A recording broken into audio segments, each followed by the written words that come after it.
fellas, let's get right into it. We got some rooks, just like we do right here on the new season. We got 3 rooks entering the new NFL season, and Anthony Richardson, CJ Stroud, and Bryce Young. Who's gonna have the biggest impact?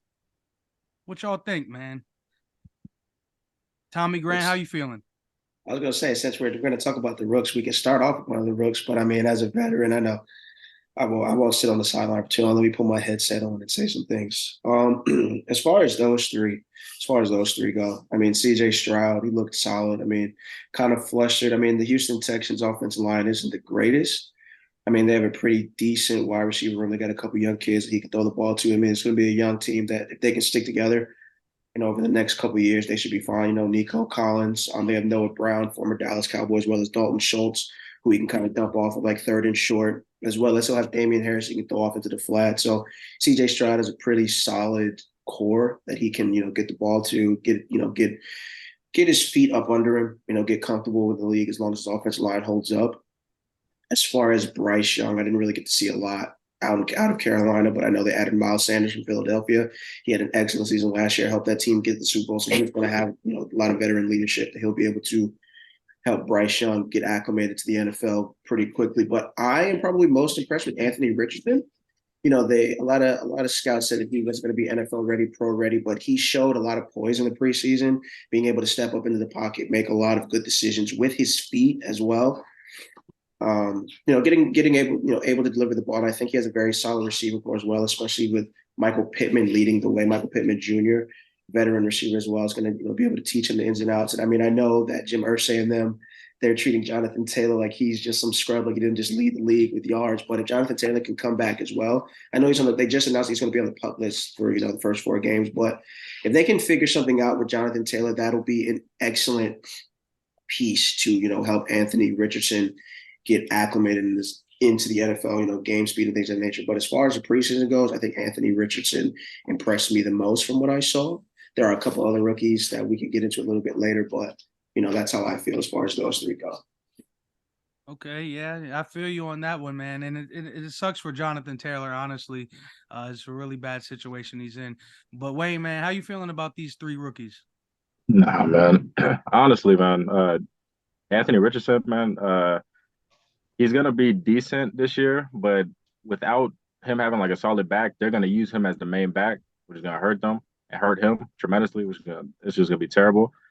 Honestly, I feel like CJ Stroud probably has, the best chance to be probably the best rookie out of this class.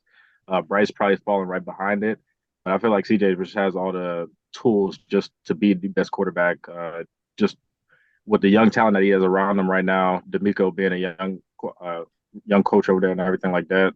I just feel like he would be the best QB coming out of this class. Strongest arm, the most NFL ready for it too as well.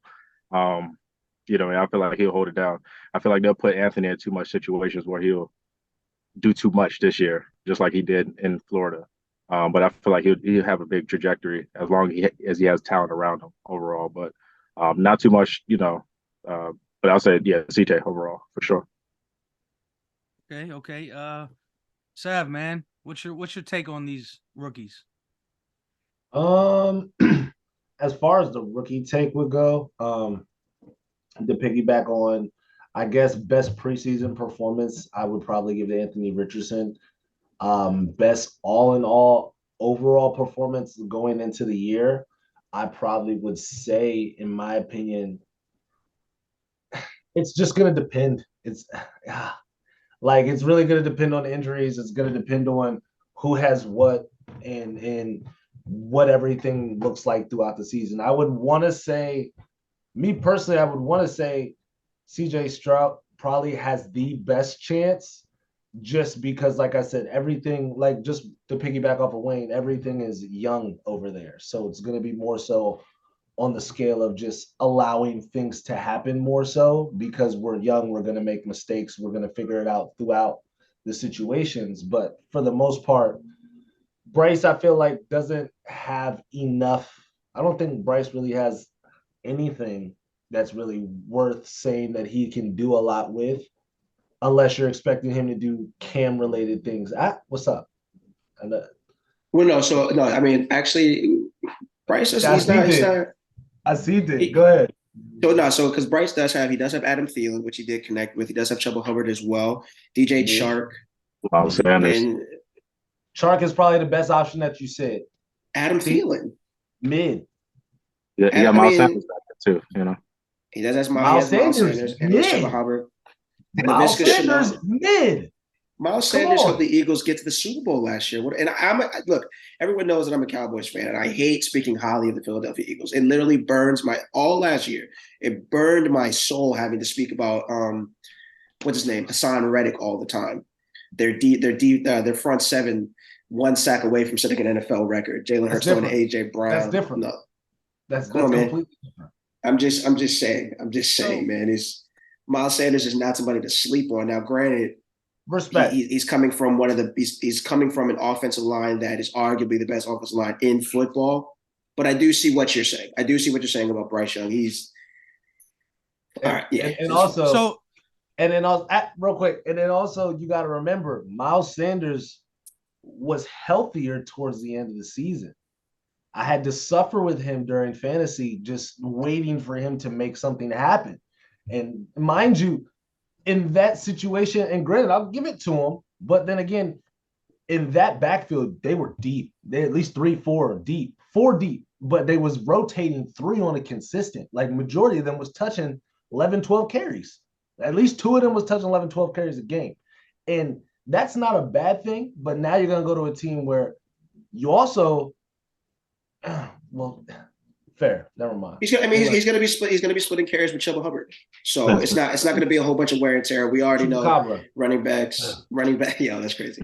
Running backs, they don't have a lot of shelf life. So if you can split the carries between him and Chuba Hubbard, it's gonna be very similar to a situation in Philadelphia. So but I do see what you're saying that Bryce Young, Adam Thielen is a little bit past his prime. He's not the same Adam Thielen from Minnesota as we saw when Justin Jefferson came to town. So you are correct about that. See, we have on the purple today. I respect AT for sure. I respect AT, but all I'm saying is expecting a lot from AT is a little bit of reach. A little bit. That's fair. So I like how you guys are thinking long term, and I definitely agree. Bryce Young long term could possibly be the better option. But as far as the biggest impact of year one, I'm gonna say it might have to be Anthony Richardson, based on the fact Jonathan Taylor won't be there. He's gonna have to step up, and if he does his job, he could have the biggest impact out of all these rookie QBs. But then again, stepping up would also require him to leave the pocket. I don't trust him leaving the pocket in this league. Me neither. He's going to get hit, and once again, I'm not saying he's not built for it, because out of all the quarterbacks, he looks like Cam Newton. He's built like Cam Newton. Hey, listen. Out of all the quarterbacks in there, as far as taking off in the pocket, who would I rather that be? Him for sure. Like, I'm okay with you. You see it, you take it, because you're gonna be smart once you get out there, and I trust your judgment. Like, out of all the quarterbacks in the draft class, I would be comfortable with him making that decision. Like, in my personal opinion, just because he can get out and he'll be smart. He's not going to do nothing crazy. He's going to tuck it, fall 9 times out of 10. If he gets yards, he'll take the yards. And I will respect that. But it's going to be hard without Jonathan Taylor, in my personal opinion, because now you got to throw that thing. And Pittman's route running is good, but as far as on a consistent aspect, once you have no running back, you're now losing the leading rusher in the league, I think, or was he second leading behind Nick Chubb? Like, he was top. He was top. Yeah. Was he top? Yeah. No, he was top like 3 to 5. Either which way, you lose that, and now that eliminates a game, because who do you have back there? Naeem Hines still, I want to say? Or not him. Zach Moss for Indianapolis. Actually, Zach Moss and Deion Jackson.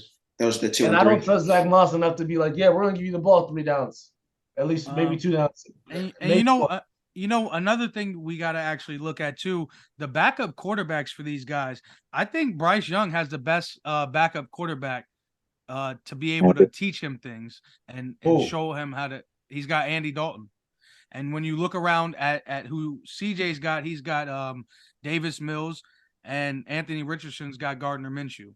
So, when I look at those backups, I got to pick Andy. You know, I mean, but Andy's had some success. I mean, respect, but 9 times out of 10, these cats ain't working out with each other until it gets to season. Like, you don't really off-season stuff. You're doing majority of these.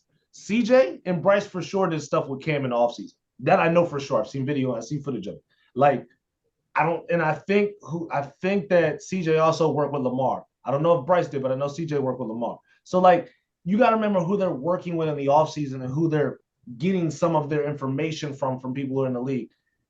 I don't think that either of them personally, if y'all listen to the podcast and I'm out of pocket, I apologize. But I don't think they listen. It's like, yo, I'm definitely digging Davis. I'm definitely digging what Mr. Mills is saying. Respect the veteran age, I understand, but it's like, man, if I come in, I'm over top of you. I'm kind of at that point where it's like, I hear you, but I just hear you respectfully. You know what I'm saying? Mm-hmm. So, but like I said, it's just gonna vary. Like I said, it's really gonna be injury things. Injuries are gonna be the biggest thing, as always. 9 times out of 10, injuries kill, depending on how everything is moved. What, Sure. TG? TG? No. I was agreeing because I mean, injuries obviously derail many a season. I mean, we've seen it here in Dallas, so we know all about that. He's seen it with Tom Brady before. You know, well, I guess you guys. Yeah, I mean, what's his name? Matt Shaw still got you guys to the playoffs. You're close to it. So